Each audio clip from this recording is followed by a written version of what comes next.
Well. You come here often? No. Do you? No. Let's run the intro.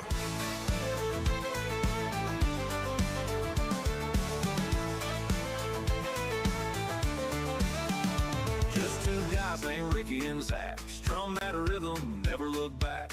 Easy talking when racing's a blast. Just here on the High Octane podcast.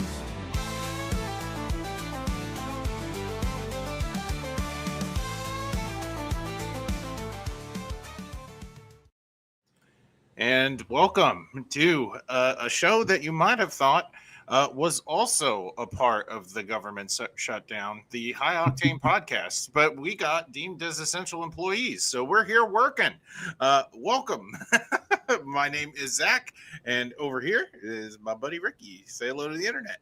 Hey, everybody. How's it going? Coming to you, Zach, live from Baltimore, Maryland this time, as everyone can see, in a hotel room. Had to do a work trip this week, and man, it's so good to see you. It's been a while. It's been a minute. Haven't had a chance to get on the sim since New Hampshire, and we're going to go through some of the stuff to solidify our championship for. But man, it's so good to see you. So good to talk to you. I know we text here and there on the weekends and throughout the week just to check in with each other, see how things are going. But it's kind of a busy household lately with work and then personal stuff getting done. And man, it's just so glad to see you and so glad to be back on the podcast and see what we got going on here in Friday Night Fuel. Yeah. Hear that? Hear that, V? He's on mine today. We haven't done a show since the break to the playoffs began here in Friday Night Fuel, and a lot has happened in between then and now. Really, we've been just trudging along, putting races behind us, and we can go over who the winners were in terms of the playoff races, and we're excited to bring that action to you tonight. But yeah, we're here to just hang out and chill. Talk a little bit about NASCAR 25 with anybody that wants to know more about that popular game hitting the gaming sphere here very soon, less than 2 weeks away for a new console game, but it is coming to Steam, so all you PC lovers will be able to partake as well. So and then we're gonna talk about a race in Friday Night Fuel in Homestead for the first leg of the Final Four of the playoffs. So let's hit the road. We got a lot to cover, but yeah, certainly have had quite a bit of time away from all of this, and a lot has happened in terms of playoff racing and folks vying for positions. Just trying to bring up the schedule here when it comes to the races that we have covered since we've been gone. And the races are as follows: Talladega, New Hampshire, Kansas, Dover, Watkins Glen, and Indianapolis. And these drivers have been putting on a great playoff show. And ultimately, we've had some winners that you would expect, and then a couple guys that you wouldn't have over this stretch of races. So first things first, I don't want to spend too much time on all these because there's a lot going on. But to kick off the playoffs, we went to Talladega, and well, you managed to, I don't know if you remember because it was so long ago, but you did win Talladega. No, I'm not gonna lie to you. Didn't remember that at all. Now it's starting to come back to me, like what happened during that race. I think someone crashed going into the grass, coming to the white flag, and then they had more chaos on the back, and then it was just me and Mark linked up, and then just kind of made the move off of 4 like anybody else would do. Side drafted him, got by him, and then Mark tried to grab my quarter panel on the way back to the line, and it was just a fun race. Even though we had, I think, 14, 15 people at most. I mean, it was still a decent race. Guys were able to make passes, push each other back to the front, side draft. And I remember one point we were dead last and kind of just worked our way back up through the field and kind of just, oh, here we go. I guess this is the time to go. I think Mark one time too jumped to the outside. We were leading a line. You might have been behind me or a car behind me. Mark jumps up top and we just kind of shot like a cannon and went to the front. So all in all, that was a good day. And yeah, well, definitely take it. But yeah, definitely don't remember like what all happened during that race. I couldn't tell you like when we pitted or what we did for strategy. Well, I tell you what, a tough day for me personally, but the next race is one that I'm sure many of us remember, because if you proclaim prophecy loud enough, it will come true. And that's exactly what happened at New Hampshire the next week when Spencer Teal gets his first win in Friday Night Field competition. I was so pumped for him. Had a really hard day that day. Like we've said, we've been just a lot going on. For me personally, my grandmother passed away, and that day was her funeral. And I'm a pastor, and so I was asked to do her funeral. And I just really wasn't like, iRacing that day is probably not the highest ranked of priorities. Not feeling great. So I trudged around for a little while, and then I logged off. And that's all that Spencer needed. So the juju is true, I guess. I was on the Spencer Teal bandwagon for so long, it took me to log off for him to finally get a win at New Hampshire. Yeah, he was definitely the car to beat. John got out front early, kind of led the early parts of the race, and then Teal got by him, and John kind of just fell off a cliff. We got by him, me and the 51. Oh man, it's been so long, Zach. I don't even remember names now. Oh, the fifth. I think it was Pate, Grayson Pate, right? Is that? Yep. Okay, so yeah, me and him were battling for a little bit behind those two, and we were able to get away a little bit from him. He had made a mistake off of 2, where he could slip the car. The car got away from him, and we were able to kind of just drive away and kind of run our pace and run our line and all that stuff. And sure enough, caught John and Teal, and then was on the back bumper of Teal for a lot of it. And that last stage, he just kind of figured it out, and he kind of drove away from everybody. And I think at one point he had like a 3-second lead on me. I was trying everything. I was running different lines and trying to figure out where to gain.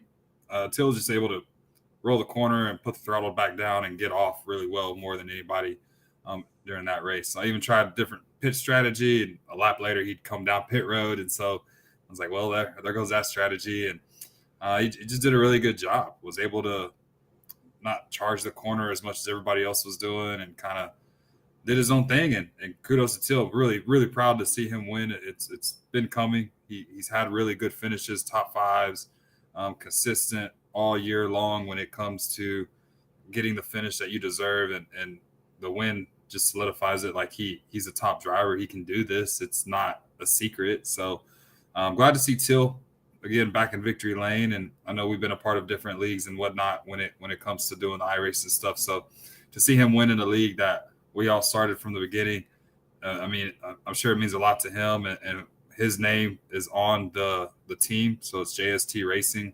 The T stands for Teal. I don't know what the J and the S, I can't remember. I know it's a family team name. So I know it means a little bit to him when he goes out and competes with that name and goes out and puts it in victory lane. Yeah, certainly. And JST's, when they've been here, it's been a very strong performance from them all year long. So talented driver roster. And then for Spence to finally get the win, it really was it was really cool to be able to make that winner's graphic and to finally go, he did it. But he did it on a week where we didn't have a podcast, so I couldn't predict it. But yeah, really pumped for him to get a win.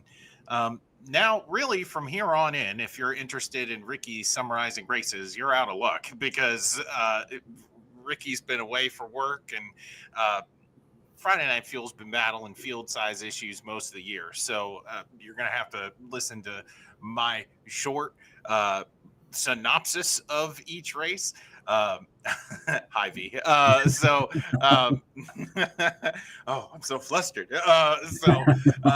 Moving into the final race of that round, of the first round, is Kansas. And for Town of Town racers, Kansas always means a little bit more for the drivers that are competing. So you had a whole bunch of special paint schemes coming out for the Wendy Joe Memorial over at Kansas. And Ryan Seabright gathers his first win of the year. And it was a pretty strong effort out of him, of a driver that normally fires off very well and then struggles on long runs. You had to master the long run over at Kansas, and really it was Brett Bullard's race to wind up losing. And unfortunately, during the money stop, he did. And it came down to Ryan Seabright and Wes Fuller able to make things happen at the end. So, David, so goodness gracious, those two together. Oh, here we go. They don't started it, Zach. They don't started it. So these two drivers really duked it out there towards the end. I had a good front row seat for the battle, but ultimately it is Ryan Seabright getting the win over at Kansas. Shifting our attention now to Dover, where tire saving was at a premium for these guys. Wes gets his revenge as he snags the win over at Dover, and really good showing. Had 10 cars come out. It was a good race. Only 3 cautions for a tricky racetrack where drivers do go up towards the wall and smack the fence a ton. Wes had that place figured out, man. Wes won by 9.5 seconds over at Dover. He was flying, and the reality was he had a great long run car, gets his first win of the season as a part-time entry. And in just a little bit, you'll find out Wes wasn't done as we moved over to Watkins Glen.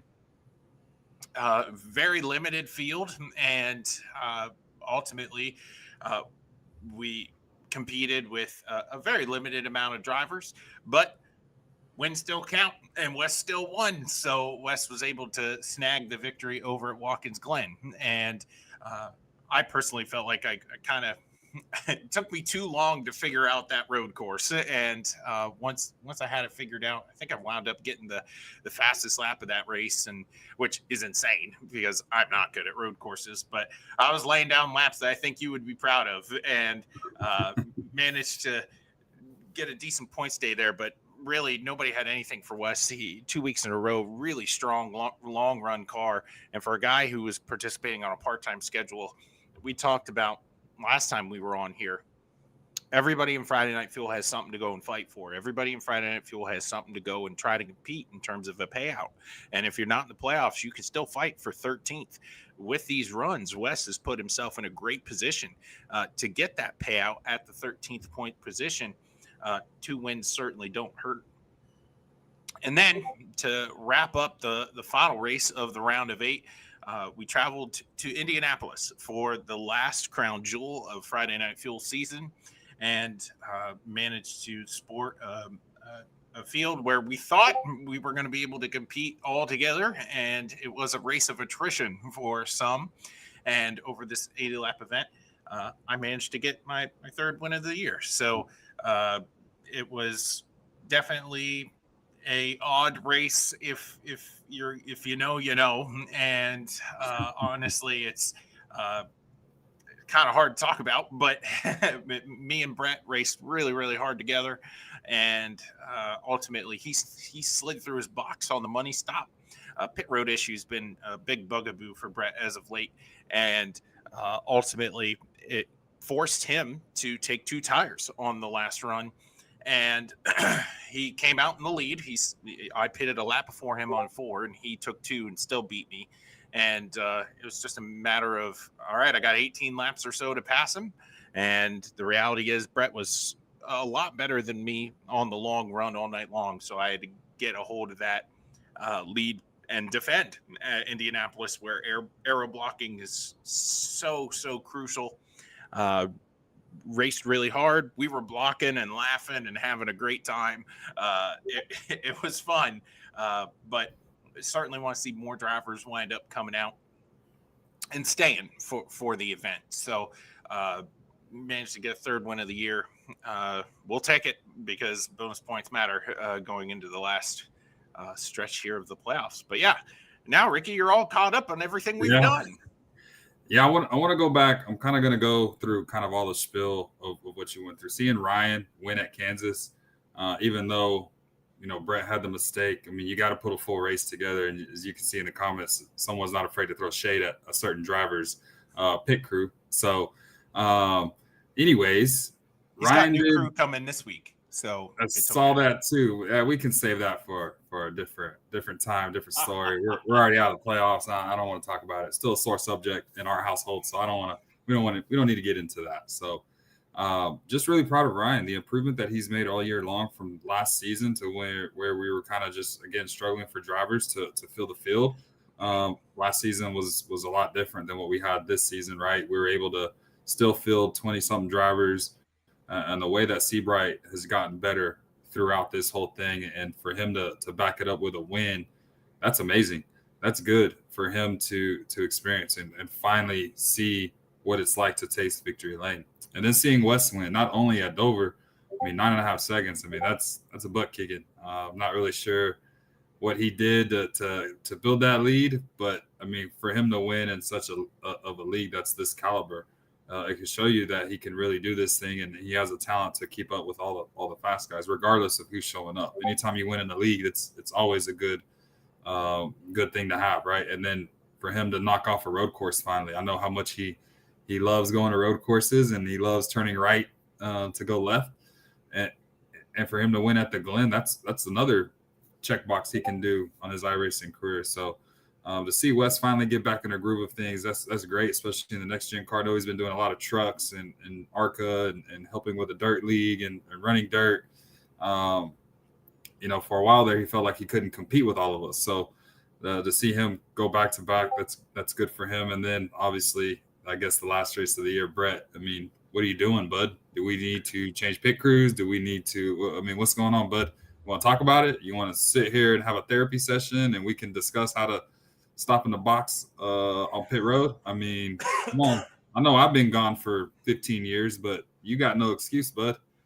Come on now. You should have beat this man next to me and gone on to victory lane and celebrated and moved on to the playoffs. But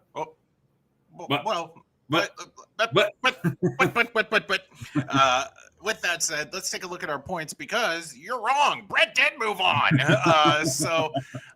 Taking a look here at the points, they're full screen right now for you guys to take a look at. Just make a mental note. The point values for people leaving the round of 8 are not correct on this graphic. We got to changing the Sim Racer Hub graphic pretty quickly after Indianapolis, and I never took a mental note to take a screenshot of where they all panned out, but the drivers who did advance are the right drivers, so don't fear. So going into this final 3 race stretch of the year, which is Homestead, Gateway, and Atlanta, because bonus points travel with you through the rounds, I have the points lead, and John Gutekunst advanced. He is 10 points behind the leader. And then Brett and Bill Sleep also moved on. So interesting to talk about in terms of wins matter. In my case, the regular season championship definitely matters in order to kind of keep that margin as big as I possibly can on John. But yeah, your final 4, myself, John Gutekunst, Brett Bullard, and Bill Sleep. Yeah, that's a interesting 4. I mean, you've won races all year long. John's won races all year long. Brett's been consistent just by showing up and being able to maximize the day, even on days where he didn't maximize it. Talladega, when we don't have to talk about it, Brett, I get it. It was that other Gonzalez that took you out during that race. And then Bill, I mean, another guy that just shown up week in and week out and been consistent and getting better when it's time to put on the show. So, I mean, you still have a solid 4 going into this round. And I think any 4 of those guys are going to be deserving of winning a championship. Brett needs to have, and Bill need to have a pretty big round. 10 points can be made up by John at any given moment, and then you just need to go out and win. That's plain and simple. That's your objective moving on. That's your objective when it comes to winning another championship. Is you just gotta be in the podium spots, try to minimize the damage, gather your stage points when you can, and kind of just go from there. And then if you gotta go off strategy and hopefully it pans out for you, I mean that's what we got to do. You got to separate yourselves, and these are where champions are made in this round. And I believe those 4 are going to represent our league very, very well. Whoever is deemed a champion, again, is going to represent the league in a really good manner. And just excited for those 4 guys. Brett's already won a championship in a truck league. You've won a championship in another next gen league. John's won championships on dirt. I mean, all three of you guys are deemed, but I mean, the dark horse is Bill. I want to see what he can do starting tomorrow and kind of these last 2 weeks. Unfortunately, we won't be in the car tomorrow. We got some stuff planned when I get back home in Texas. But anxious to see what those guys can do the final 2 weeks of the year. We'll be in the car, hopefully, and hopefully we can push a teammate to the checker flag or do what we got to do to help the team bring home another championship. You two know how much of a team player Brett knows as well, how much of a team player we try to be with each other when we're in certain scenarios. And that's the goal. Let's bring another title home back to Title Town Racing. Yeah. I want to talk about, I'm going to wind up talking about everybody else a lot more than myself, obviously, but I want to talk about Bill for just a moment.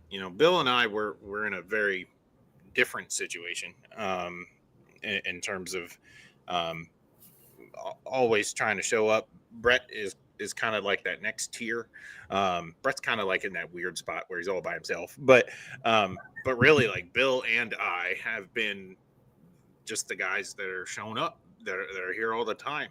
And you say that Bill's an underdog, and I would tend to agree. But I think back to the first chance that I had to make a Final Four, and we were racing over in Core, and made it to a Truck Series Final Four. And look, I mean, they made posters with me being like, we can't believe he's still here. And being in that spot where there's no expectations, where you can race free. I think John and I have the most pressure. I like the house money that Bill's got to play with. I love that spot. And it'd be really interesting over these next 3 weeks to see how Bill plays with that kind of house money. And he's going to have to get creative in stages, trying to make up as many points as he possibly can, and then hope the strategy winds up giving him really good finishes. He's got to get creative about leading laps. He's got to get creative about making sure he's putting his car in the right positions towards the end of the race where options to deviate from strategy are there. But man, he's such a steady Eddie. We've talked about him all year long in terms of being up there in points, and man, I'm so pumped that he made the Final Four. I think that the league is better with him in it, with him in the Final Four. When it comes to Brett, Brett's been fighting and clawing. It's been a bit of a mountain for Brett to climb, and we know Brett's pretty sporty anywhere he goes. He's had on the fringe moments of getting really hot at the right time, and the playoffs he's cranked it up a notch, and I'm really interested to see where he's going to take that over the next 3 races. Homestead, Gateway, Old Atlanta, they're 3 very different tracks from each other, and I know he tends to travel quite a bit for work, but I know he's up for it, and trying to just show up, and again, when you're 30 points behind, you got to get creative, right? You have to do everything you can to start stacking bonus points and to get in the right spot. So I'm excited to see how those 2 drivers manage that. And then for guys like John and me, don't get spooked, right? You can't look at what they're doing and get spooked out of the bigger picture. And John's got a little bit of a hole to dig himself out of. I see John as the favorite going into this round. If he shows up each week, he's the fastest out of all of us. It's not really close. And 10-point buffer feels good. I look back at the playoffs, and I could have won Kansas. I definitely could have won Talladega. Those wins are probably going to sting a little bit more now that I don't have them. Now I probably really need them. So I think John, if he just hits his nose to the grindstone and does what he's supposed to do over the next 3 weeks, he's really going to make it interesting and be able to get the lead in short order. So like what you said, it's just a matter for me in terms of negating that well and trying to figure all that out. Yeah, you just got to find that buffer, right? You got to find where he's running, not all times, right? But, when it comes to certain pit stops, I mean, I would pay attention to where he's running. I know it's hard for you. You don't have multiple monitors that you could, have all these different overlays that, Mark or myself have during races. So like we have the leaderboard on our farm monitor when we stream. That's why sometimes when you watch the stream, you always see my eyes kind of dart over to the right a little bit. I just want to see where everybody's at and like if we're gaining or losing on them. We also have the delta, if we're faster than them or slower than them. And it's also good when you're spotting, you can help kind of who you're spotting, hey, you're 2/10 quicker that time. You're a tenth slower. We did that with Brett when we spotted for him a couple times in Cam Kings. But yeah, for you, it's that. Where is he at during the stage break? Where's he at the end of a run? Where's he at coming with 10 to go? Can I minimize the damage or am I able to maximize and capitalize on the day where he kind of just struggles? All three tracks he's going to be good at. We know that. The wild card, I think, is going to be Gateway, where it's not a mile and a half. It's not your cookie cutter track that we're going to. Like Atlanta is going to be the cookie cutter. Homestead's a mile and a half, but you can run multiple grooves. I really do believe that second race is where it's going to make or break who's going to win the championship. And then, just gotta you just gotta limit the damage at that point. We know John's going to lead laps. We know he's probably going to lead the most laps in one race, right? It's just bound to happen. That's what he does. He leads laps. But I want to see kind of where Brett and Bill, what they do in this round. I mean, 30 points, that's a lot of points to make up in a short amount of time that you have at the end of the year. So interested to see kind of how they play their cards. And Brett said it best, got to probably bring out that David Motspa strategy and see if it plays out for him or if it's going to shoot you in the foot. So a lot of games to be played the next couple of weeks. And then hopefully at the end of the year, we'll see who's the champion. Yep, we'll see. And hopefully I would really, really want to be the one that does it. I just, you take a look at the lap counter and all that stuff, and you can kind of get depressed. How I'm like, man, I've put 1,000 more laps more than this guy, and it's tough, but we got 3 weeks to execute, and bringing one home for the team. That's what it's all about. So want to be able to have a Spin Move Racing banner up there that's got a championship on it. When we managed to get the other championship, it was our sister team was called something different, and it feels really good to get winners banners with Spin Move on it since the rebrand. But it'd be really cool to get a championship banner with those guys. I think about Cody and Paul and David often, and how much I miss racing with those guys as teammates. And I know that they're very busy and life has taken them away from the sim, but to do it for those guys is huge. They teach me a lot and make me a lot better. So this is an opportunity to put all that knowledge to work. And so we'll see what we can do. Oh, and another piece of side quest for this championship hunt. This week, my gallbladder has decided it's going on strike. It's a non-essential worker. It's done. And I have to go in for gallbladder surgery on the 16th, which is the day before Old Atlanta. And so you think I'm obnoxious now. If I wind up winning a championship less than 24 hours after gallbladder surgery, like MJ's flu game's got nothing on this, and I'm ready. So the story will write itself, man. So I'm really excited. Hopefully, all four of the guys have a lot of fun, and including myself, and we're able to put on a good show. Man, could you imagine the headline on the paper in your hometown? The I don't know the paper up there. Like we have the Dallas Morning News, that's big back in Texas, right? So the Pennsylvania Gazette, I'm just making that up. Don't know if that's true or not. Trademark. Pastor wins iRacing championship after gallbladder surgery. You can see the headlines. I mean, that's a great story to be published, man. Hashtag Forest Glory. Hashtag Rip Bladder or Rip Gallbladder. Yeah. Oh goodness. All right. Well, there's no good pivot from there to where we're going. No. So Got him. got him. So we are now going to take a pit stop and talk about NASCAR 25, and man, we're really close. And there's a guy in chat that I know exactly. He knows exactly when NASCAR 25 is supposed to drop. When's it supposed to drop? Oh, I don't really remember. I don't remember either. Maybe he can help us out. Hopefully, maybe he's still watching. I don't know. Get those chat engagements up.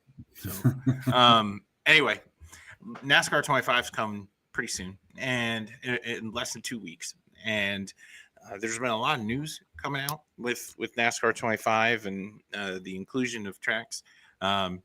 David beat him October 14th. I don't think he's watching anymore. Oh, that's a shame. We threw out a line for Brett and he didn't take it. But anyway, thank you, David. October 14th. There's Brett. There he is. And if you order the gold edition of NASCAR 25, you can play it on October 11th. And David is right over there in chat.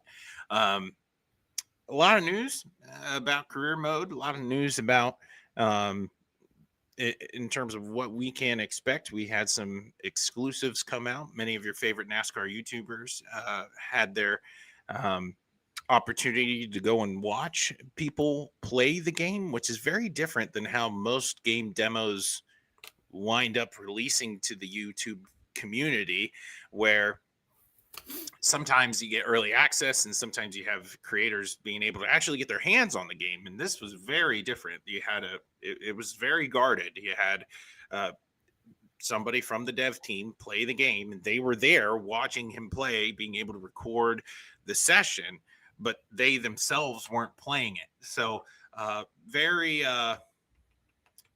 different. And a lot of people are throwing up, red flags and calls for alarm for that. I just think NASCAR is different, and how they're marketing this is so different. I don't really put a whole lot of stock into that anymore. But Ricky, it's almost here, and you're gonna be able to play it on your fancy schmancy computer. Yeah, we're gonna be one of the people that kind of waits for it to come out on the PC side of things. Just not having a next gen console kind of hurts us right now, and so we're gonna wait it out a little bit. Probably gonna wait till probably next month. I know it doesn't feel like it's October. It feels like it's still September, but we're gonna wait till November to kind of get the game and see where it's at. And I had an opportunity to watch multiple videos too, and I saw Anthony Alfredo did one. I saw Jeff Favorano did one. Oh man, I can't remember his name, but I can picture his face right now. He did like a big NASCAR Thunder series that I got into, and I kind of stopped watching it. That's kind of my white noise when I go to bed. I'll watch old NASCAR videos or 2K videos, and I thought the gameplay, the graphics looked amazing. I mean, they laser scanned every single track into NASCAR 25, and then even iRacing too. Zach had a major update as well, where it made it look more video game-ish compared to what we've seen in the past with different overlays that are there by default, right? So I know you're not a big fan of it. I haven't had an opportunity to race in the new overlay, and kind of I'll let you give the opinion. I'm a good Christian. I hate change, so it's it takes a little bit to get used to. You get used to it. It's not that bad. But yeah, I love the way that, how difficult you can make the AI, and then your career path, how that can be different. And just seeing the excitement from all the drivers that were tweeting and saying, "No, I'm in the game," and all this stuff. So, and showing their picture that they took down in the game. Yeah, I saw it. I saw his little smirk comment. But yeah, and then seeing them come out of the garage, I think that's pretty cool. Like, I wish we could drive in the garage. That would be really cool as well. I get why you can't, but you'd have those people that treat this thing like GTA 15, and I can understand why you're not going to drive around in the garage. But having that opportunity to kind of see everything, it gave you the time. when practice was and qualifying was and what time the race started and kind of your weekend schedule, right? The opening scene of where they're at the track with the national anthem. I'm glad that's back. That was kind of I guess a throwback to Thunder 2003 or 4. Can't remember when they did that. But really anxious to see kind of what tracks like ARCA you're going to be in. I know they released the official track list for each series, but kind of see what you can do with the ARCA car, and kind of glad to see that they brought the graphics from the iRacing side when you're inside of the cockpit. Only thing I'm wondering is, like, can you remove the hands and the steering wheel like you do in iRacing? There's going to be some features probably not demonstrated on the console side as you do in iRacing, right? So like for us, we don't have the steering wheel. I mean, you know what you're doing with your wheel, how much input you're doing, right? So I don't use the wheel on the screen. So I want to see kind of what that is. I thought not the hood cameras, but I thought the roof cameras were amazing. I thought that was cool to see that aspect of things. And then I think the video I saw was I think they did a Xfinity car, and then I've seen Cup footage with Anthony Alfredo, and he raced with the 48, and then obviously he raced himself at Homestead. So it's kind of cool. Love what they're doing with all the different camera angles that they have. Maybe iRacing could take some hints with how that's going to affect broadcast being played and all that other stuff. So really anxious to see how this game plays now. Hopefully it doesn't play like NASCAR Heat 5 where you just charge the corner every single lap, and tire wear is a really big thing, and I know they're going to have patches and updates as this thing continues to move on into 26. Well, I'm really excited for it. Everything we've seen, it looks like the kind of game that, in terms of the bones and the structure, there's a lot of Heat 5 in it in terms of menus and things like that. But I think in terms of driving ability and things like that, that's where you're going to see the iRacing platform come out and give their own identity. It's not going to be the same as the iRacing service, right? Nobody's expecting that.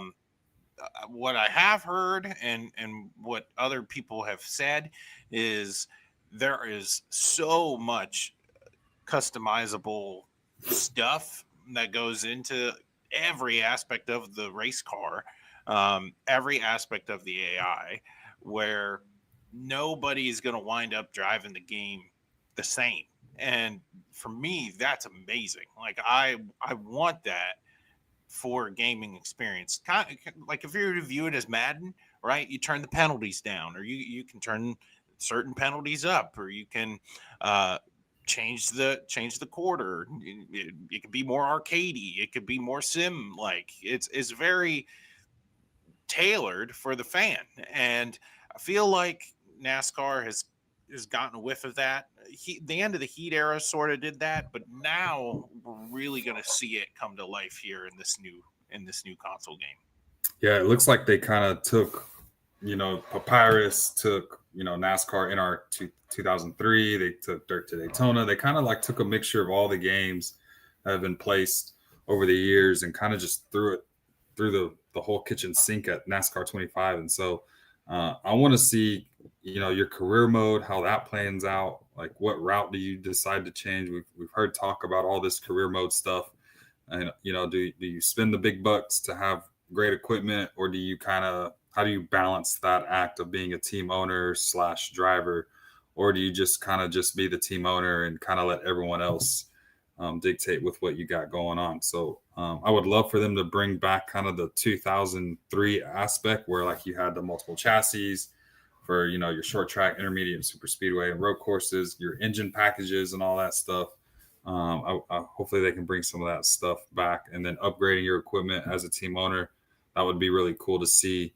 But yeah, starting in ARCA and then kind of working your way back up. And then who knows, maybe future console games, they bring on the dirt side where you like start down below ARCA and then work your way back up to certain things. And then you can make it as hard as you want. You can make it super easy to get to the Cup Series level and win a bunch of money, or you can make it extremely difficult and you're in certain leagues for X amount of years before getting that big ride. So one thing I wish it's probably going to be hard to change, right? It's always hard. But if let's say, for instance, Larson, do drivers retire in the game? That's one thing that you can see if you kind of play out that season, right?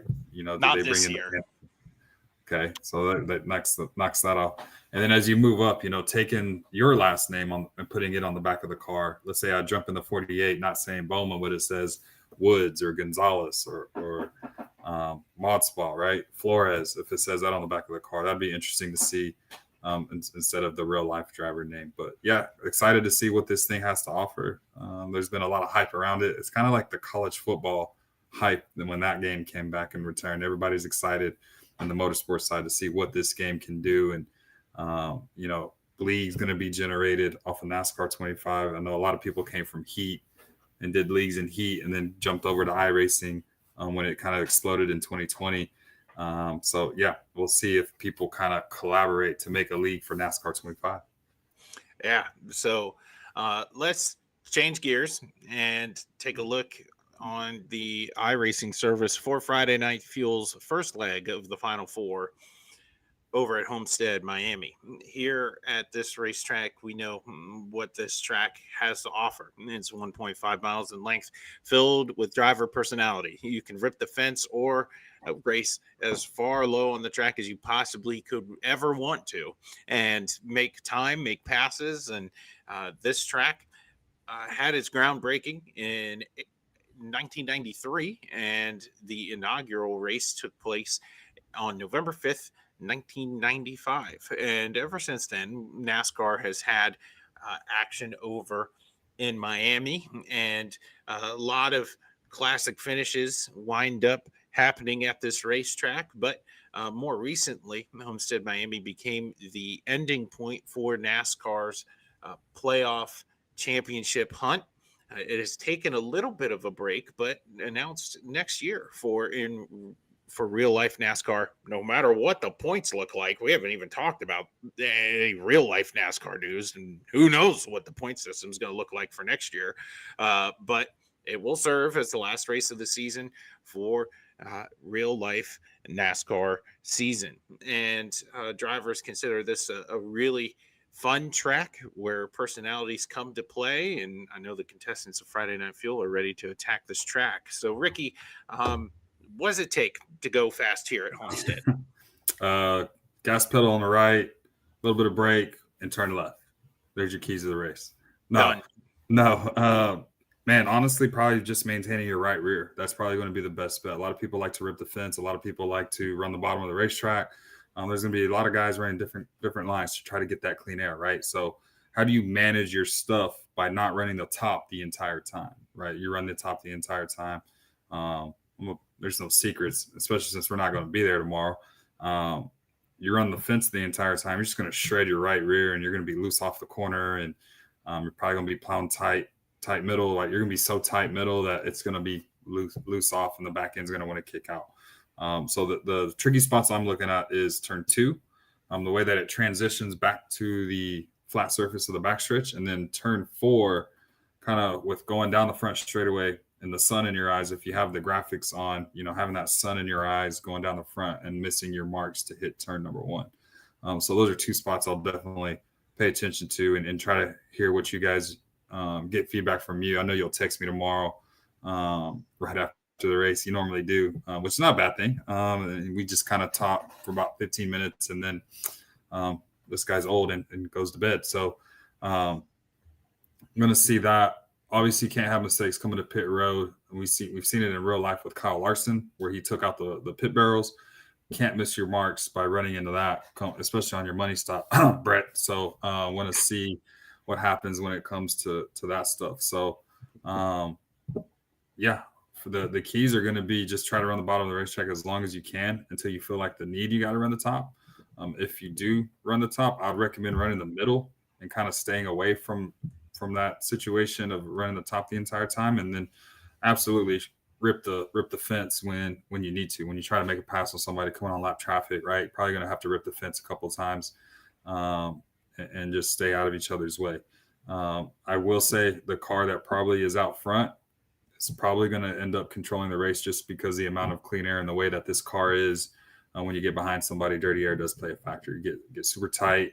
then you don't want to make a mistake coming off the corner, kind of overcorrecting it and all that stuff. So yeah, tomorrow's gonna be fun for you guys, and excited to hear kind of where everyone finishes, and then let's see how this playoff thing starts for you guys, and see kind of where everyone shakes out. Yeah, really interested to see, like what we talked about at the top of the show, how those two drivers at the bottom of the Final Four get creative, make up points, and what John and I are going to be able to do in response to that. So, Ricky, I know it's kind of hard to pick a winner given the field size of Friday Night Fuel and not really knowing who's coming or going. We did have a couple people that raced with us in the beginning of the year reach out today and ask, hey, can we come in and race? So might be seeing some different faces throw their hats in the rings. Nobody that we're not used to, but just people we haven't raced with in a little while. So that'll be a lot of fun. Do you have a gut feeling of who's going to take the first leg of the Final Four? Man, I'm gonna go on a David Monspaugh little, not a rant, because he never goes on rants, but I'm gonna take the David Monspaugh approach. I'm gonna go with Bill Sleep. I'm gonna see if Sleep can do it tomorrow. We've talked great about him all night. Can't pick Brett because he's been making fun of me all night. Can't pick you because you're a teammate. Can't pick John because he's a friend. I'm gonna go with Bill.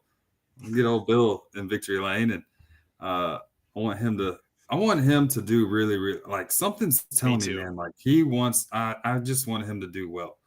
Brett's been in multiple Final Fours. You've been in multiple Final Fours. So has John. And like, I can't remember the time that I've seen Bill's name in a Final Four. Maybe in a different league that all of us aren't participating with him in, but I'd really like to see him do well and just kind of start this thing off on the right foot. I'll tell you what, if I'm going to lose anybody in the field tomorrow, losing Bill would be just a dandy of a time. I'd be so happy for him. He's the guy that does it the right way. He handles himself well. I have a lot of respect for him, and he does it in real life as well in Legends cars. He's been keeping us cued in on what he's been doing. Man, if I had the opportunity to go do that in real life, I'd miss a week or two here or there too. So really is, I've said it before, it's awesome Bill's made it to the Final Four. I'm anxious to see what he does with the opportunity. So yeah, I'd be tickled pink if Bill wound up winning this first leg. That would really, really give us some cause to pause for the next few races of the season. So yeah, that'd be fun. And he's just such a good guy, man. Like, every time we chat with him, he doesn't have nothing bad to say. He doesn't get over the radio and dog curse you to death. Like, he takes accountability when he makes a mistake. He's just an all-around a good person. And so good people always need to be rewarded. And so, yeah, that's kind of another reason why we want that decision. And you mentioned something about real life racing. Like, I think all of us, even the people in the chat, would kill to be in a real car. It doesn't matter what it is. And seeing Bill have an opportunity to, do Legends racing and talk about how his night went and hey, this broke, but you know what? We're going to stay positive and we're going to keep it moving. Right. So again, just good people like that just need to be rewarded, and hopefully don't do that. We're on the same time zone. Don't do that. This never happens. This never happens. We're on the same time zone. You ain't allowed to do that. But yeah, again, Bill just needs to be rewarded for, sticking it out. You've stuck it out. Brett stuck it out. I know John's missed multiple weeks. We've missed multiple weeks. My brother's missed multiple weeks. So, good people just need to be rewarded. And again, you guys are in the four, but still want Bill to win. All right. Well, that's it for our rundown for tonight. Thank you, chat, for being super engaged tonight. I'd like to think V's kind of the glue that holds all that chaos together. So pretty cool to see the chat popping off. I know we've been away for a long time, so it's really nice to be able to click live and have at least a few people jump on in. We know people are going to wind up watching this tomorrow. Do you have any closing thoughts you want to give for tonight's show? Oh, man, just good luck to the guys tomorrow. Hopefully y'all put on a show for everybody. Appreciate everybody tuning in. That means a lot. Y'all tune in every time we do this stuff. V coming back home to you tomorrow. Can't wait to see you. And yeah, we'll got to end it like this, Zach. I mean, it's like the new trademark now. 4 letters, 1 word. Yeet. There it is. The more things change, the more things stay the same. Well, good luck to everybody out there competing in Friday Night Fuel. And if you feel so inclined, maybe you can yeet yourself into the wall and pave the way where I can get win number 4 in the year. I'd greatly appreciate it. So, looking, Vanessa's going wild in the chat right now. Oh, I bet. Yeet. Oh, yeah. Anyway.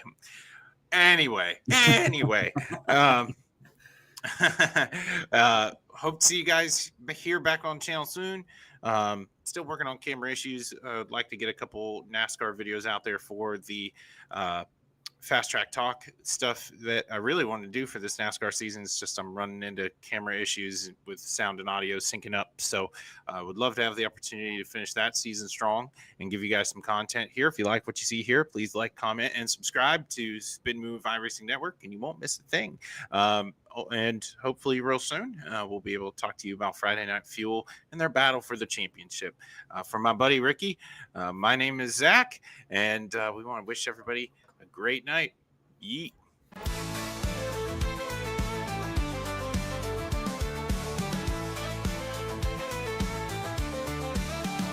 Just two guys named Ricky and Zach. Strum that rhythm, never look back. Easy talking when racing's a blast. Just here on the High Octane Podcast.